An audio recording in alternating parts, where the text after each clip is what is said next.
Western legend has universal appeal. It is based firmly on history, a history which had not quite vanished when motion pictures began.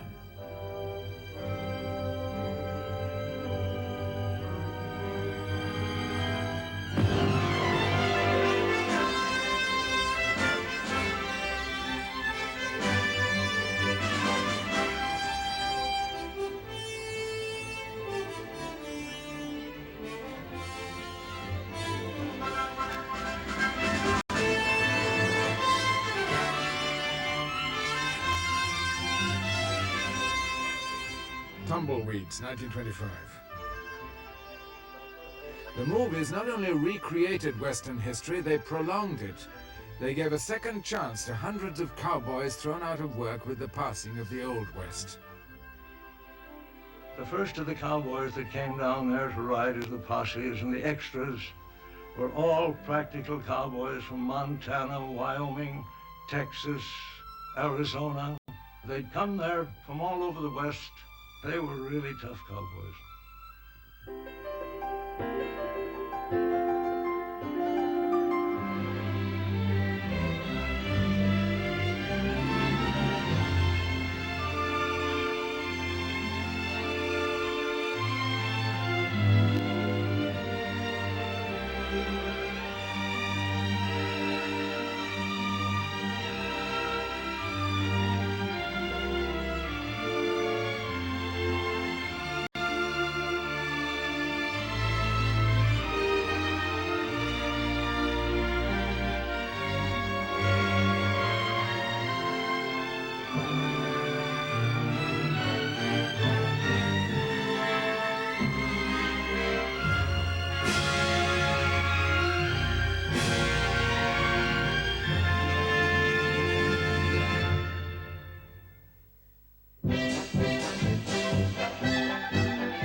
Who began it all was the hero of 100 dime novels, a true Westerner, the former Indian scout and buffalo hunter, William Cody, Buffalo Bill. Cody took the history of the West and turned it into a circus. His Wild West was colorful entertainment. With the help of real Indians and real cowboys, he spread the legend across the world.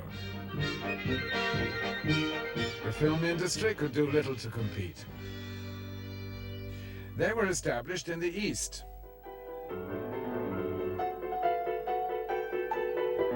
It took longer to reach the West than to make a Western, so they painted the canyons on the studio backdrop.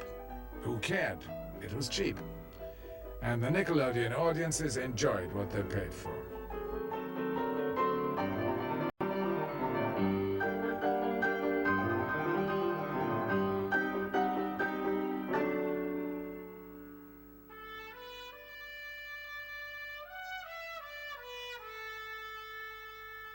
The industry's migration west, when it happened, was enormously important. The landscape enhanced the Wild West drama and brought the movies a new audience.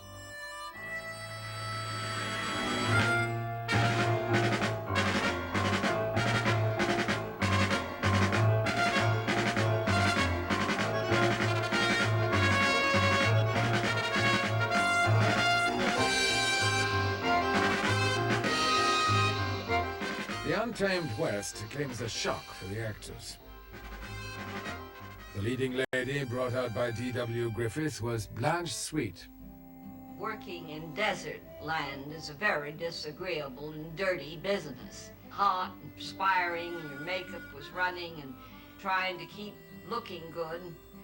And they'd come back at the end of the day, oh so hot, and oh so dirty, and oh so thirsty. We were almost as thirsty as the people who were dying of thirst and crossing the desert.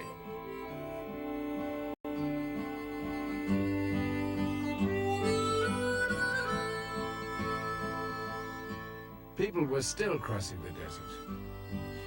200 miles away from Los Angeles, real pioneers were struggling to reclaim the Imperial Valley, for California was still being settled. But the Old West was dying. The last great cattle drives were photographed for westerns and for posterity. One or two of the big ranches leased space to movie companies. Arriving from the east, film people were delighted to find the atmosphere of the Old West still prevailing. The cowboys who met them were often hired on the spot as local color. One such cowboy was Tom Mix.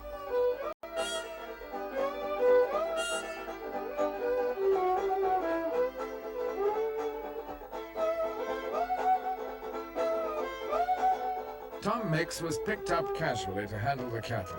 He wasn't interested in that job, which he did every day, but he was keen to act. He not only acted, he became a cowboy director, churning out a series of unpretentious westerns, the cowboy equivalent of home movies. His films, full of stunts and humor, were the favorite westerns of his fellow cowboys.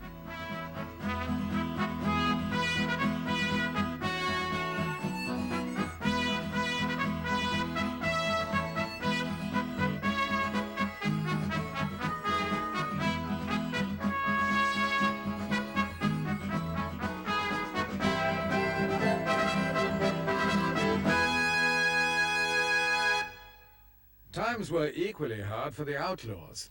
Al Jennings of Oklahoma relived his own exploits on film. His films had a moral. Crime does not pay. In his first feature of 1918, Jennings reconstructed a daring Texas bank raid.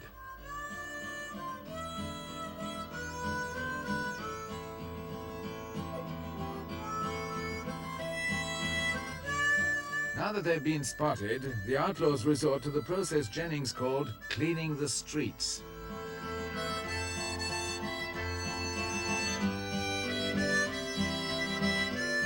Jennings had so little money for his pictures that instead of constructing sets, he had to shoot in real western towns. This is Tehachapi, California.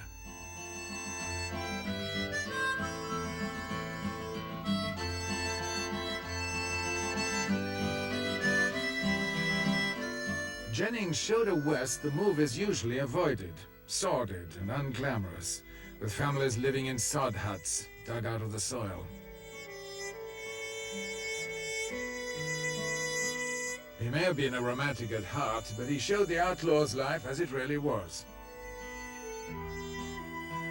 The public did not respond. Their idea of an outlaw was William S. Hart. A stage actor from New York, he was the westerner of popular imagination. As early as 1916, he had established the kind of behavior we still expect from the Western hero.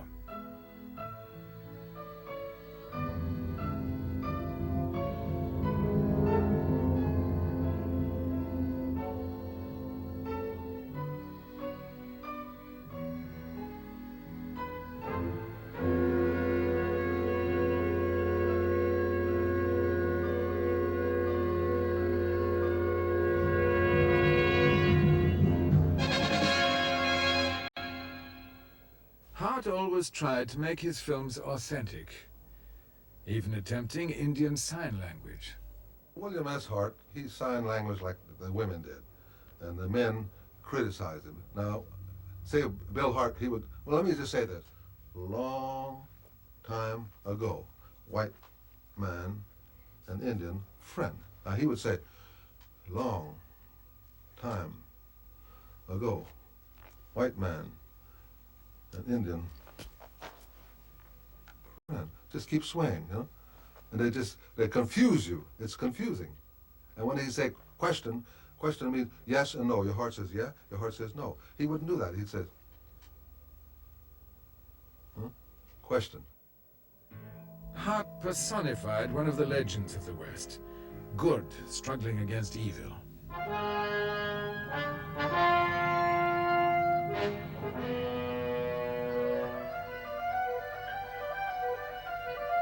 Hell's Hinges was one of his most successful films.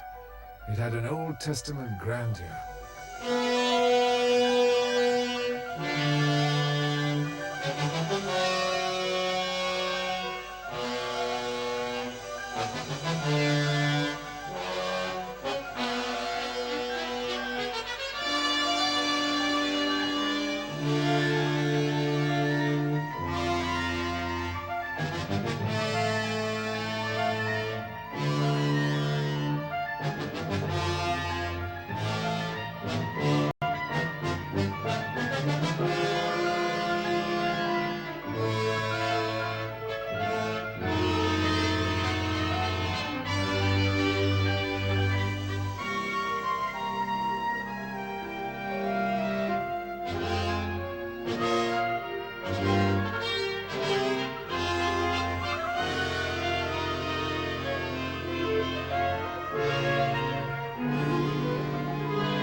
All cowboys adored Bill Hart, but they didn't share his uncritical love for the West.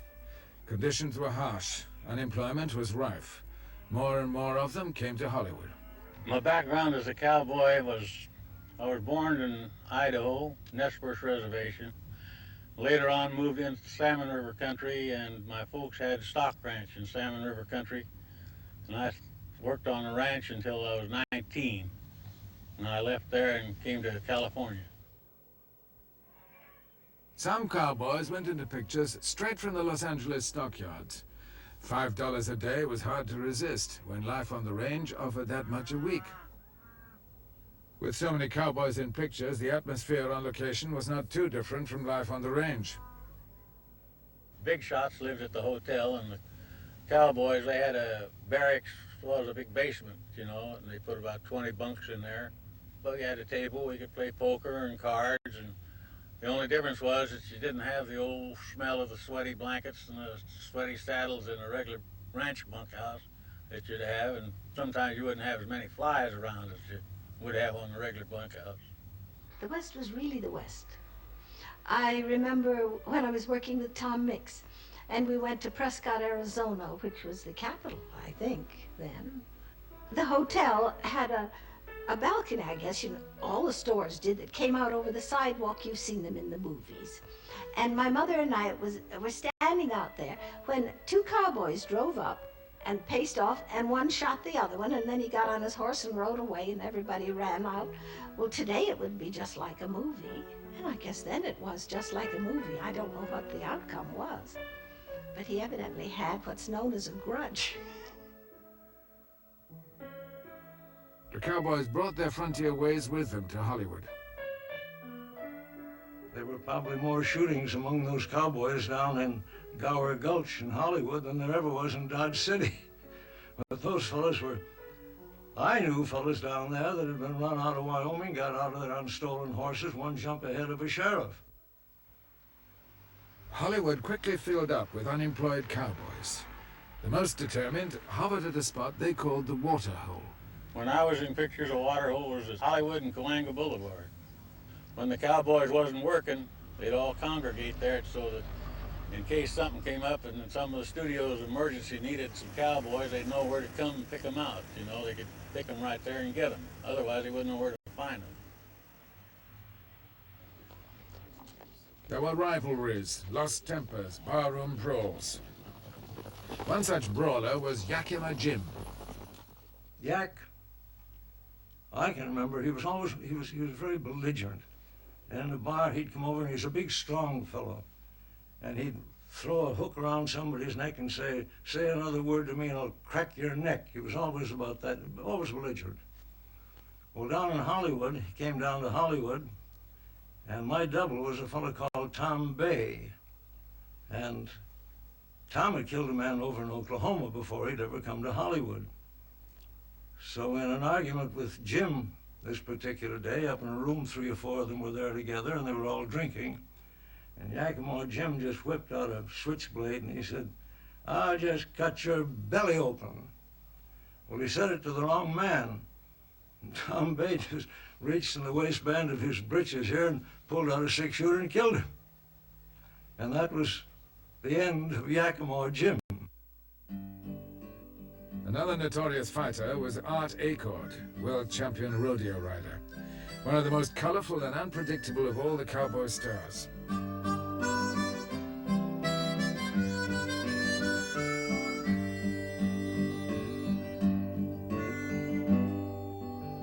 He had a little outlaw streak in him.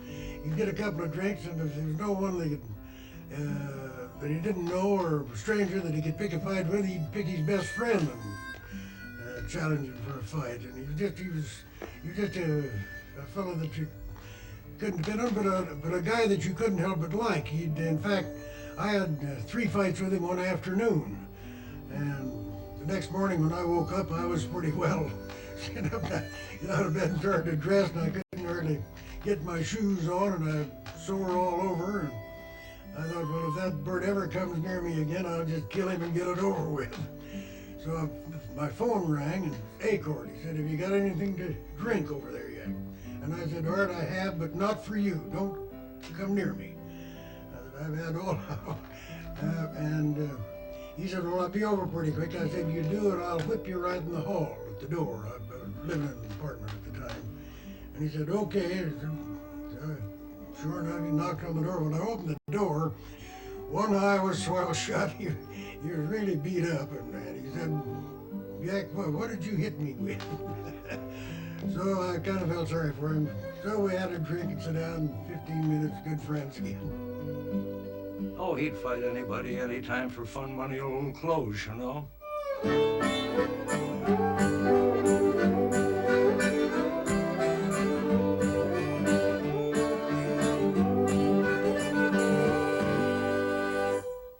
Tom Mix fused the wildness and glamour of the cowboy legend with his own extravagance.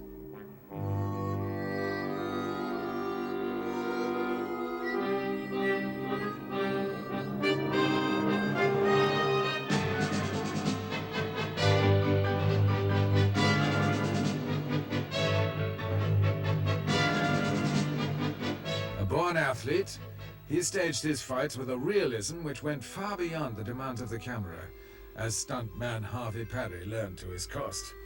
So now he runs down the stairs and I meet him coming up the stairs. And he's supposed to kick at me and then take a punch at me. Well, he kicked me with those high-heeled boots on in the chest, and I went back down on the floor and I got up and he hit me. He always wore gloves, if you remember, white gloves. But under those gloves, when he did a fight, he had tape. He wanted to be tough. So he hit me, and I went on my behind again. And he said, I'm sorry, it slipped. And we did it again, and he did the same thing. But I got up, and I hit him and knocked him down. And I said, sorry, Tom, it slipped. But we got along very fine after that. Tom was a very flamboyant sort of a character. Now, at the Vernon Bar, where they had all the fights in the old days, the longest bar in the world was down there. It was about a block and a half long. And 3 or 4 times before he became famous as Tom Mix, Tom would take his horse down there and burst through the doors, duck his head, come through with a white hat on, shoot his guns off and says, Tom Mix, boys, the drinks are on me.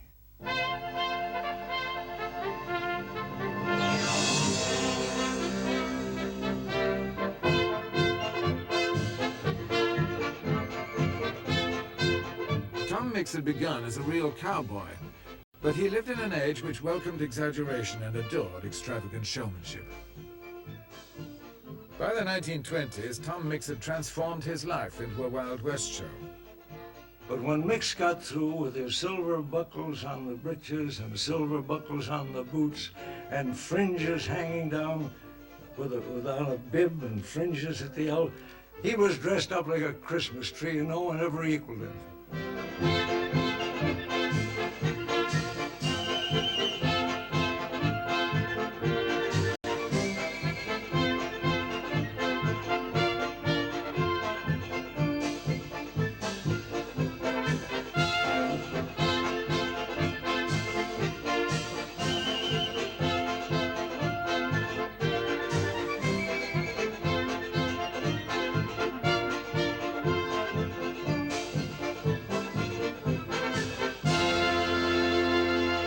He was a terrific liar, but not in a menacing way. It's always in the way of entertainment. People would show up on the set and they'd want to hear something about his past before he came into picture, so he'd tell them a wild story about being a deputy sheriff or a sheriff and horses shot out from under him and capturing outlaws and all this. And it was really terrific. The first time I heard this, I couldn't believe what I was hearing. And after the crowd left, Tom, you kind of handled the truth a little bit reckless, don't you? He said, what the hell do you mean reckless? He said, they're here for entertainment, so I give them a reel out of one of my pictures.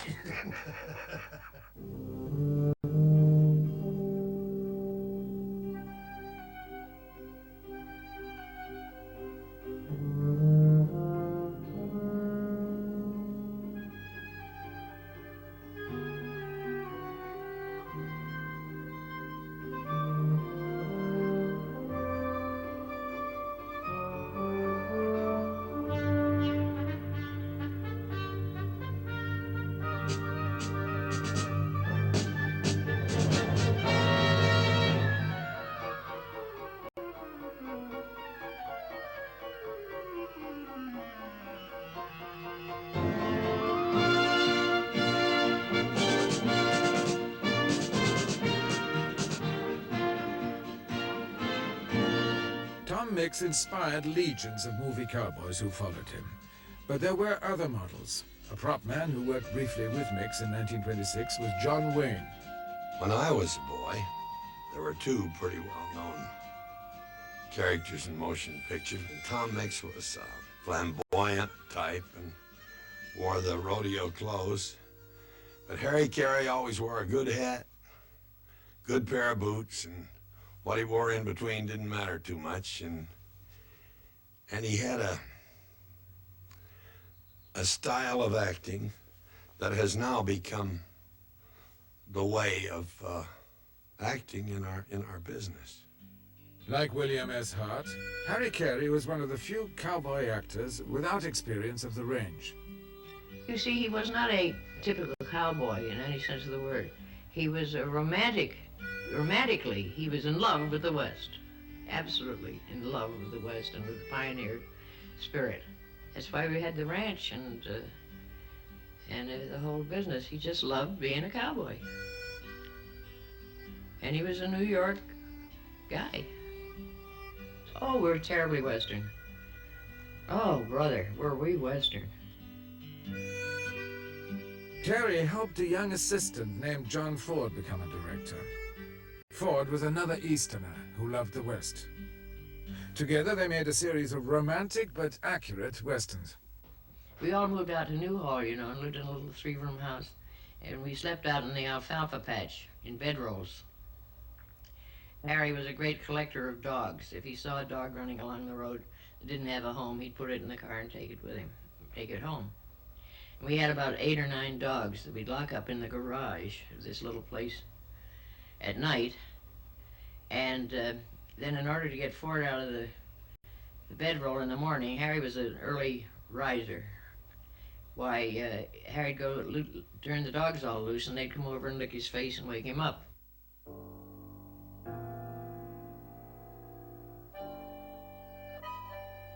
Carey starred in Ford's Straight Shooting. It had the kind of encounter that would soon feature in so many westerns.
He tried to be kind of natural, act natural. There's no way of being natural on the screen. You lose the tempo. You know, you have to keep things going and try and get your personality through, which is what Harry could do. I loved him because I'd known him for years, and I was a young man, and he was an older man, and I'd had a lifetime of association with Harry and Ollie. And when Harry died, naturally, I was there, and I'd known and loved the both of them. In John Ford's The Searchers of 1956, in which Olive Carey appeared, John Wayne paid his own tribute. At the end of the picture, when I brought back little Natalie Woods, who was a baby then, and turned her over to these folks, Jack had a scene that just included a dark doorway. And I was outside, and they came in and came by the camera and turned around. Now, it had been a heartwarming scene when we brought this little girl back. And Harry hadn't been dead very long, and I loved Ollie, and it was emotional. And as they went in the door in the dark and got out of sight, and it was just me and the door, the wind blowing, I thought of Harry Carey, and he had a stance which was something to that effect, where he put his left hand on his right arm, and he did this incessantly in pictures. Well, when they took the little girl past the camera and there was just a dark frame, Ollie looked around at me, and I just took the pose, and geez, the tears poured out of her eyes, and it was a lovely, dramatic moment in my life, and I'm sure in hers.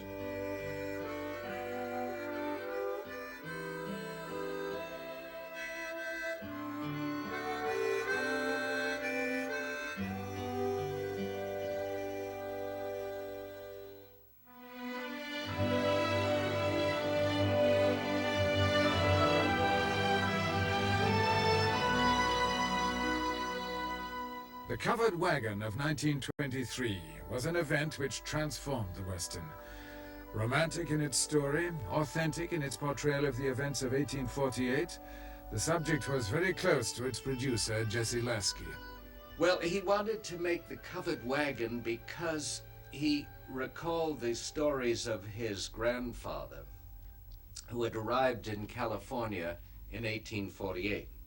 And he had always dreamed as a child of these ancestral exploits of crossing with the long trains of wagons, dragging themselves across the vast spaces of the West.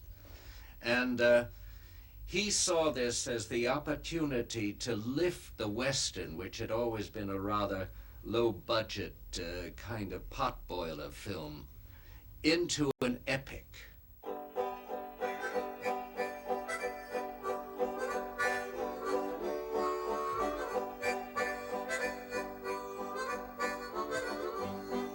The chief cameraman on the production was Carl Brown.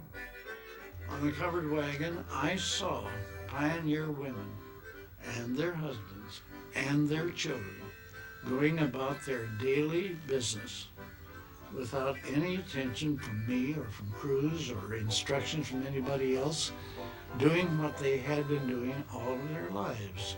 They were as much at home with a camp kettle and a campfire and board from the back of the wagon to roll out biscuits, to take flour out of a barrel or a sack, to know how to do what it is to be done to keep a normal, healthy, comfortable family life on the wild prairie.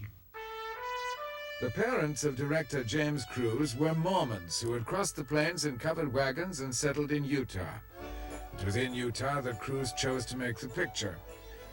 As a boy, he used to watch the covered wagons moving past the family ranch.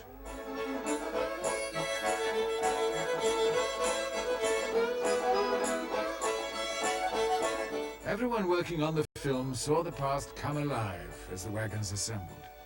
The first scene they shot was that train of wagons at the start of the trek across the West.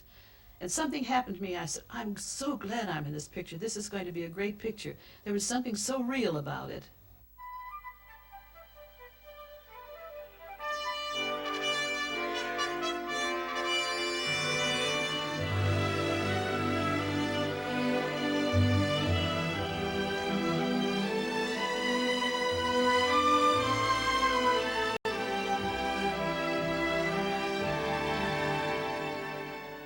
They had advertised all through the West and everywhere. Anybody who had a Conestoga wagon would be given, I believe, $2 a day and a stock fed, and they would be in this great picture. And those Conestoga wagons, the covered wagons, were heirlooms, and they were still in use on farms and ranches. The greatest peril for the original pioneers came from the Indians whose land this was. Colonel Tim McCoy was a recognized authority. So they contacted me and said, would I be interested in rounding up about 500 Indians out of the Plains tribes to make the covered wagon. So I took leave, went down, and I arrived at location with 2 solid trainloads of Indians. I had Indians, squaws, papooses, horses, dogs, teepees, the whole works, you see. We got them down there, nobody else could talk to them but me. So I became the technical director of the covered wagon.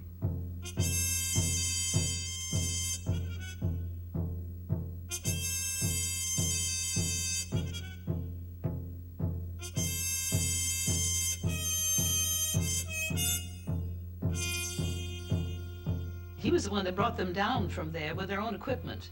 We watched them the first day or two put up, and the squaws did most of the work, putting up their tepees, and they lived in their own atmosphere.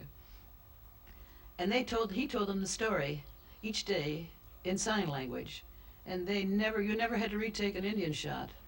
It was perfect from the first take. They lived that story, they relived it.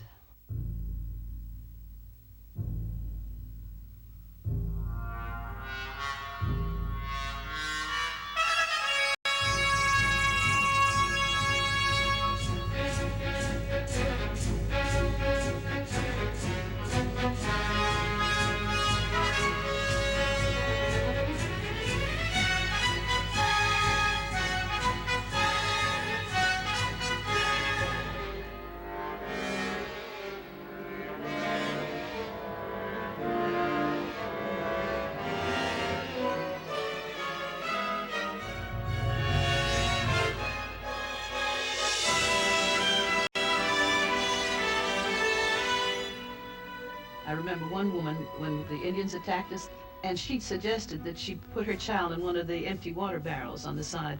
And Jim Cruz got a lot of ideas from these people who were not professional actors. I think that was maybe the spirit of that picture was in the people who made it.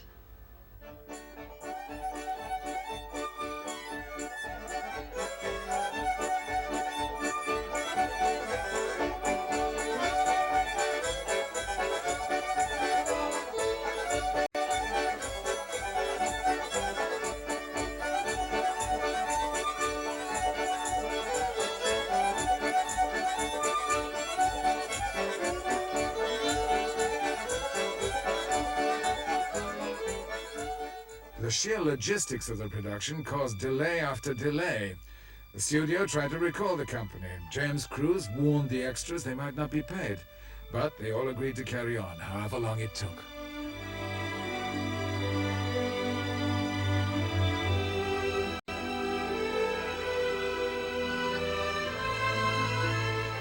The picture was running way over budget. We ran into bad weather. It snowed when we didn't want snow.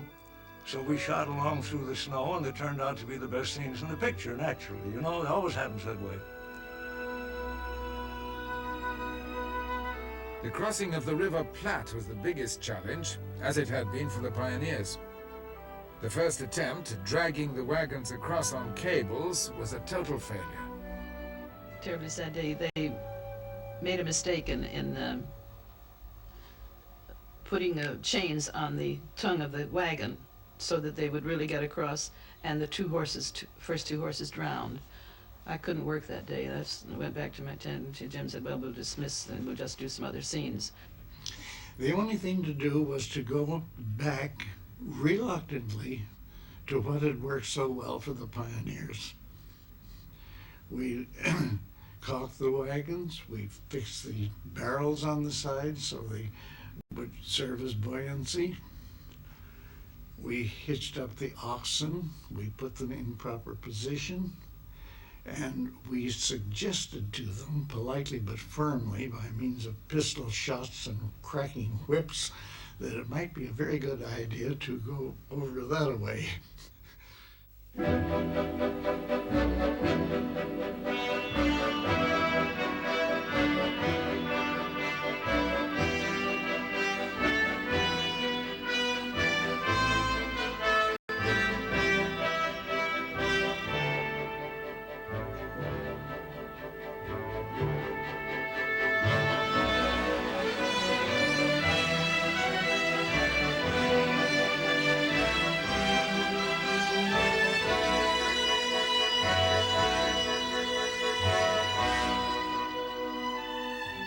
The covered wagon was a difficult picture to make, fraught with hardship and danger. It was the first of its kind. Since 1923, hundreds of westerns have dealt with the same theme. Some may even have done it better. But none can match the simple grandeur of the original. For it was made by people with a personal stake in the past, descendants of the pioneers who were themselves pioneers.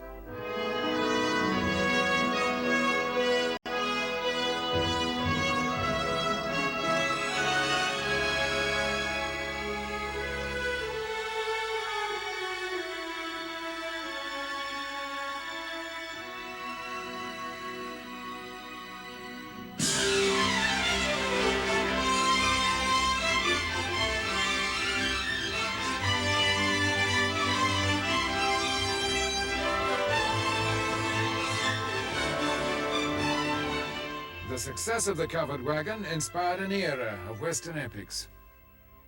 Director John Ford was profoundly influenced by the covered wagon. On New Year's Day, 1924, he began work on The Iron Horse, about the next wave of pioneers, the builders of the Transcontinental Railroad.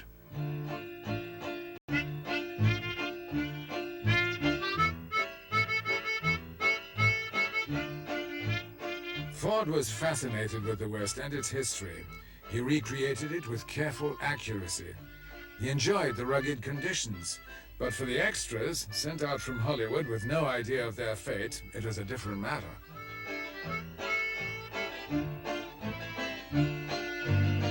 Property master Lefty Huff had to cope. This was the biggest movement of any picture out of Hollywood that had ever been made.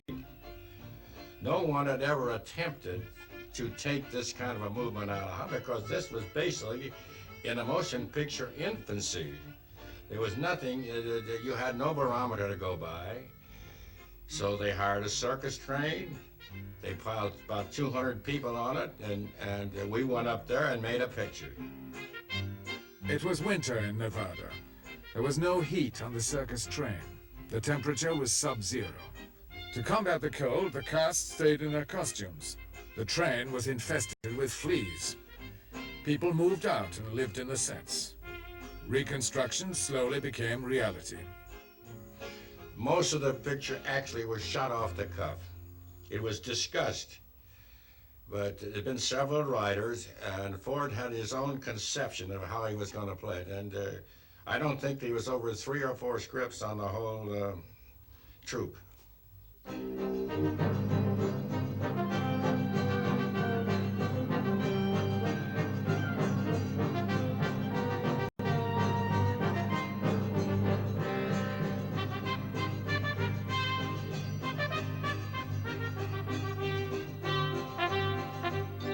We had Chinese there that had been working for the railroad for 50 years, and they were wonderful. We had about 35 of those. They were all retired. They came out as a lark to do this for the picture. Among the Chinese were several who had actually helped to build the Western Pacific half a century before. There was real suffering in that picture. Christ, it was cold as hell. You get out there in the day and have to work on that truck, and the wind blows in the snow. And the Indians have to go around with no clothes on. It's a murder. Jesus, it's terrible. Women take an awful beating, the moving to town. The railroad advanced. The railhead towns were torn down to be rebuilt further along the track.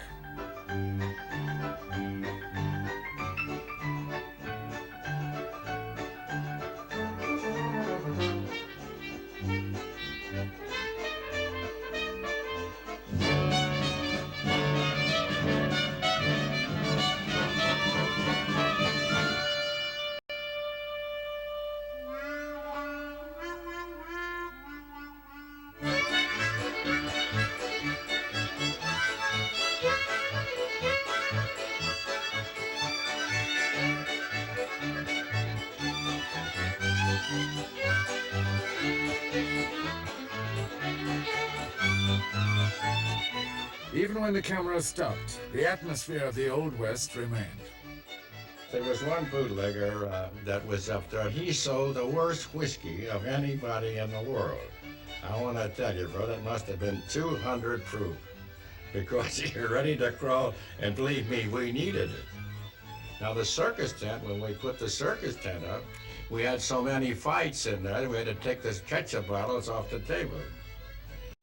So you can figure it out for yourself how rough it was.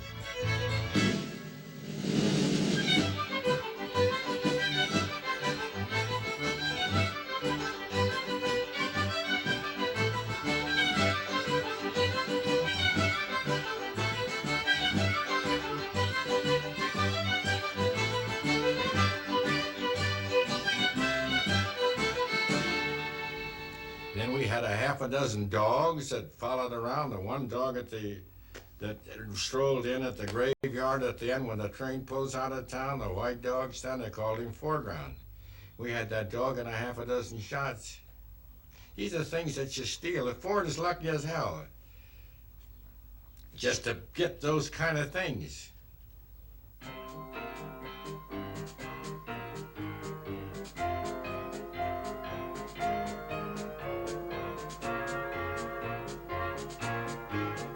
In 1869, the bloodshed and hardship were vindicated. A steel highway linked the East Coast to the West.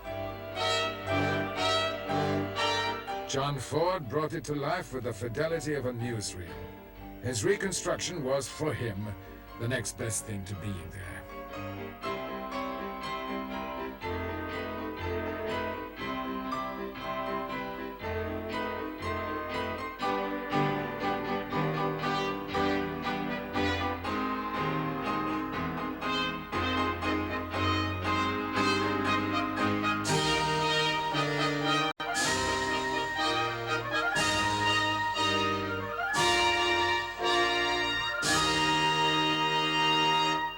Pioneering did not end with the 19th century.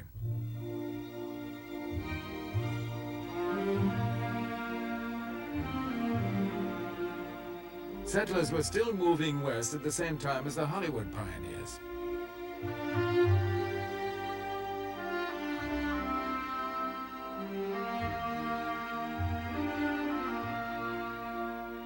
It was appropriate that the last epic silent western, The Winning of Barbara Worth, should recreate one of the last epic ventures of pioneering, the reclamation of the Imperial Valley in Southern California.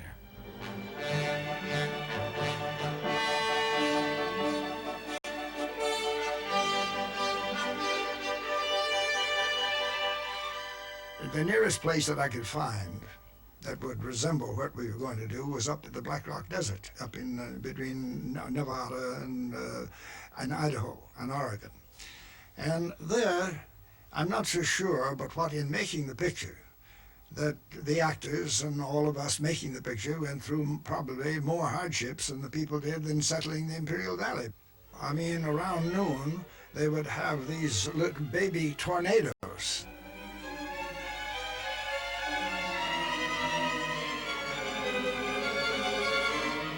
Now, these little hurricanes that I say would roll about from the atmosphere, you would see one start out on the desert, you'd come whipping up the sand with it, and one day it swept right through our set, and the Barbara Worth Hotel just went right on out with it. It scattered it in splinters out for a half a mile across the desert.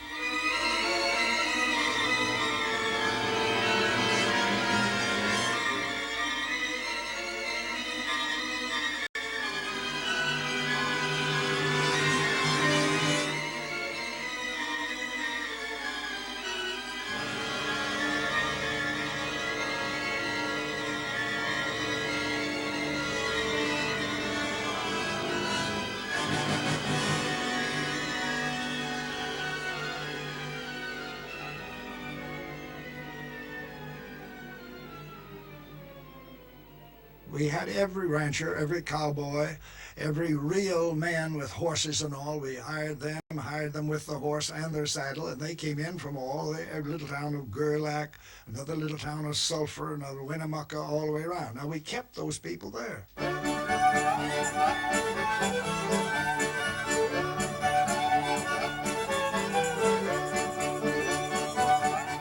They Western Pacific put a railroad track in for us to sidetrack our cars, and I told you the water that we drank and the water the horses drank and everything came from the Feather River 80 and 100 miles away. And we started in to build this town.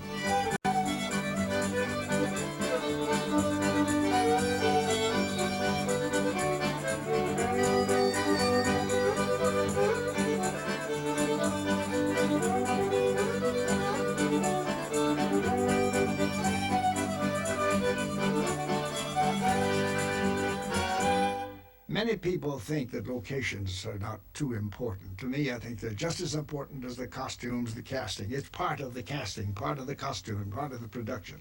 And so many people pay little attention to it. They did then, but I always paid attention that it was one of the most important ingredients that went into a picture, because it was a visual medium, and that is certainly what you're looking at. The first westerns had been shot against painted backdrops. Now they were set against majestic scenery, and all the skill of Hollywood was brought to bear on the great flood of 1906.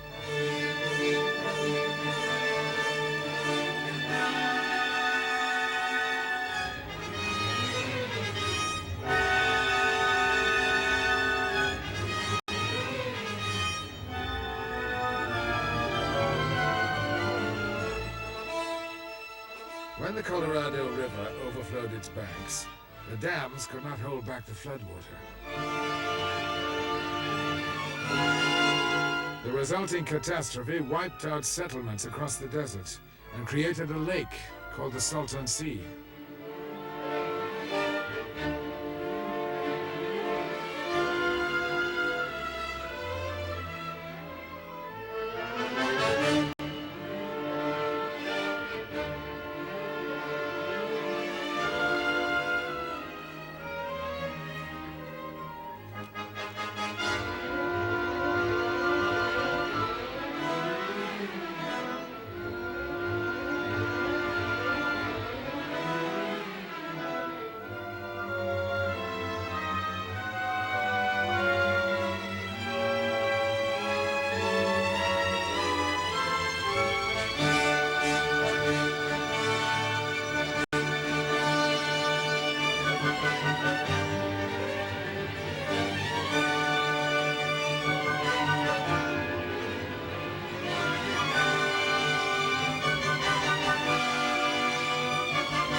In all westerns, there has to be a villain.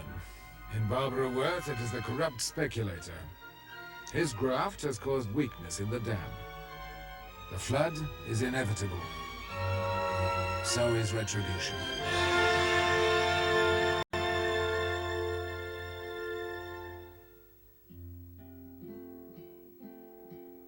Talkies ended the careers of most of the real cowboys. Outdoor pictures were dropped for a time from studio schedules. As the Old West faded into history, so did the men who remembered it. But the Western lives on.